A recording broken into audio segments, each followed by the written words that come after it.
প্রিয় দর্শক, আপনাদের সবাইকে স্বাগত জানাচ্ছি আজকের স্পোর্টস ডেইলিতে। সাথে রয়েছি আমি রাইসুল ইসলাম। বরাবরের মতো জাতীয় দৈনিকের খেলার শিরোনাম নিয়ে সাজানো আমাদের স্পোর্টস ডেইলি। চলুন তাহলে শুরু করা যাক। আবাহনী এবং মোহামেডান বাংলাদেশের ফুটবলের সবচেয়ে বড় দুই ব্র্যান্ড অ্যাম্বাসেডর। আবাহনী মোহামেডানের ম্যাচ মানে ছিল সারা দেশে এক উৎসবের দিন। মানুষ উৎসবের আমেজ নিয়ে এই খেলা উপভোগ করত। তবে সময়ের পরিক্রমায় দুটো দলই হারিয়েছে তাদের ফ্যান বেজ।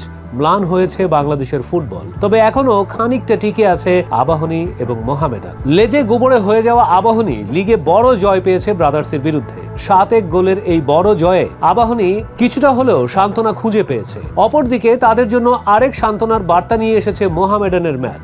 গত ম্যাচে রহমতগঞ্জের বিরুদ্ধে মোহামেডান 3-3 গোলে ড্র করেছে, যার ফলে পয়েন্ট টেবিলে খানিকটা এগিয়ে যাবে আবাহনী। তার কারণ এখন পর্যন্ত পয়েন্ট টেবিলে 29 পয়েন্ট নিয়ে আবাহনী এবং মোহামেডান ছিল একই কাতারে। আগামী 21 জুন পর্দা উঠতে চলছে 48তম কোপা আমেরিকার। প্রথম ম্যাচেই মাঠে নামবে বর্তমানের চ্যাম্পিয়ন আর্জেন্টিনা, তাদের প্রতিপক্ষ কানাডা। আর মূল পর্বের মাঠে নামার আগে দুটো প্রস্তুতি ম্যাচ খেলার সুযোগ পাচ্ছে মেসির দল। এই দুই প্রস্তুতি ম্যাচে তাদের প্রতিপক্ষ ইকুয়েডর এবং গুয়াতেমালা। ধারণা করা হচ্ছে এটি হয়তোবা হতে যাচ্ছে মেসির শেষ কোপা আমেরিকা। যদি তাই হয় তাহলে মেসি চাইবেন এই কোপা আমেরিকাকে রাঙিয়ে তুলতে শেষবারের মতো। ফুটবল বিশ্বকে বদলে দিয়েছিল শুধুমাত্র একটি চুক্তিপত্র, আর সেই চুক্তিপত্রটি লেখা হয়েছিল একটি ন্যাপকিনের উপরে। এই একটি ছোট্ট ন্যাপকিনের টুকরো পুরো পৃথিবীর ফুটবলকে অন্য উচ্চতায় নিয়ে গিয়েছিল। বুঝতেই পারছেন কোন চুক্তিপত্রের কথা বলছি। লিওনেল মেসি তখন সবেমাত্র শৈশবে। সেই সময় তার সঙ্গে চুক্তি হয়েছিল বার্সেলোনার, এবং প্রথম যে চুক্তিপত্রটি লেখা হয়েছিল সেটি হয়েছিল একটি ন্যাপকিনের উপর। এবার সেই ন্যাপকিনের চুক্তিপত্রটি নিলামে তোলা হয়েছে। গত 18ই মে সেই ন্যাপকিনের চুক্তিপত্রটি নিলামে তোলা হয়, যা বিক্রি হয়েছে $9,65,000 বাংলাদেশি মুদ্রায়, যার পরিমাণ 11,29,00,000 টাকা।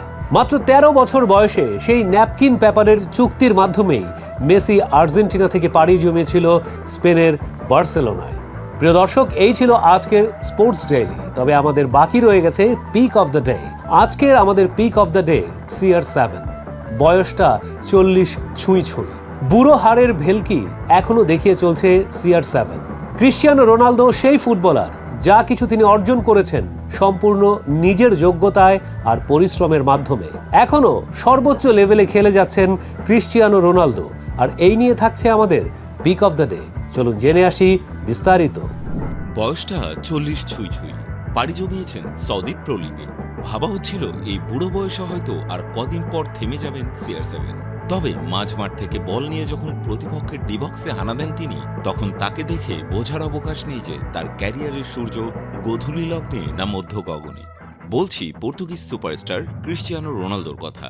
এখনও খেলার মাঠে তার সেই তরুণ মনোভাব রেখেছেন যা তিনি চালিয়ে যেতে চান। সম্প্রতি হুপ পডকাস্টকে দেয়া এক সাক্ষাৎকারে এমনটাই জানিয়েছেন সাবেক রিয়াল ও ম্যান ইউ তারকা ফুটবলার। 2003 সালে পর্তুগিজ জাতীয় দলে অভিষেক হয় তার। বয়স হিসেবে যা 2 দশকেরও বেশি, যেখানে 35-36 বছর বয়সে অবসরে চলে যান বেশিরভাগ ফুটবলাররা। তবে ব্যতিক্রম রোনালদো। এই বয়সে এসেও ফুটবল চালিয়ে যাচ্ছেন 5 বারের ব্যালন ডিওর জয়ী এই ফুটবলার। এই বিষয়ে তিনি বলেন, এই বয়সে এসেও আমি সর্বোচ্চ পর্যায়ের ফুটবল খেলছি, যা নিয়ে আমি গর্ববোধ করি। এটি দুর্দান্ত।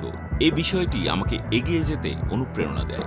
সেই সঙ্গে নিজের ক্যারিয়ার নিয়ে বলেন, আপনি যদি আপনার গত 20 বছরের ক্যারিয়ারের দিকে তাকান তাহলে আপনি দেখবেন আমার অবস্থান কোথায়।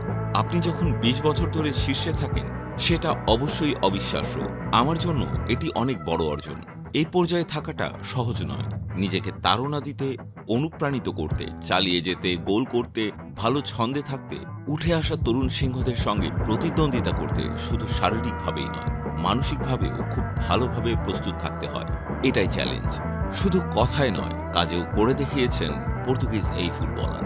বিশ্বের একমাত্র ফুটবলার হিসেবে 891 গোল ও 128টি গোলে অবদান আছে এই আল নাসর তারকার।